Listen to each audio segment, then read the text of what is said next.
Elijah. Supernatural provision. So from our text today, we can see that there are a few things that we can learn from God about supernatural provision. Let's look at our location matters. So there was a time that I was struggling in my job to make ends meet. There was a lot of opportunities that were drying up. I was working for this company, had promises of promotion, and then all of a sudden, the company started going under. They started laying off staff, closing departments, and when that stuff starts happening, you start feeling the pressure. I was enjoying the job, but the nature of it, I have a family to provide for, so I started looking around elsewhere. It was just that time. But the problem wasn't, that I'm looking for a new job. It was where I was looking for a new job. Instead of looking for the jobs locally, in the area that I was going to church, that I had been saved into, I started looking for jobs further and further away from where that church was, away where I knew God had for me to be. I finally, after struggling, I found some different jobs further away, and I went to my pastor, and I said, hey, look, there's simply just not any good opportunities in the area. But my pastor spoke right to the heart of the issue. He told me, is that what you are doing is that you are telling God by searching elsewhere that you do not trust Him to provide for you the place where you are supposed to be.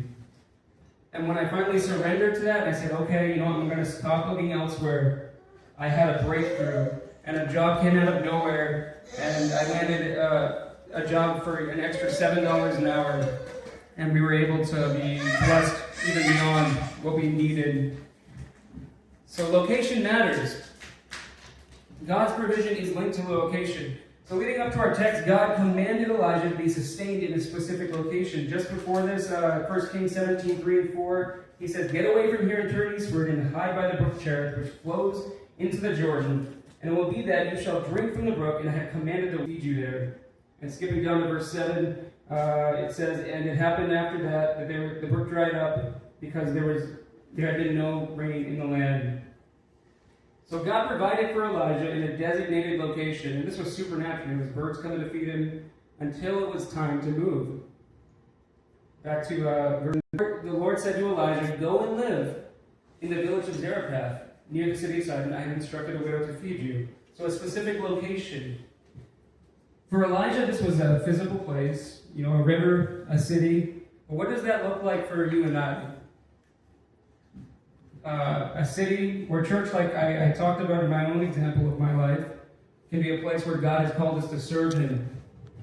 My wife Hannah and I, we served God together in our home church in Hyannis, Massachusetts for 8 years, until we responded in obedience as God called us to pioneer this church in New York. So the church that God brings us into, where we experience God's power to change our life,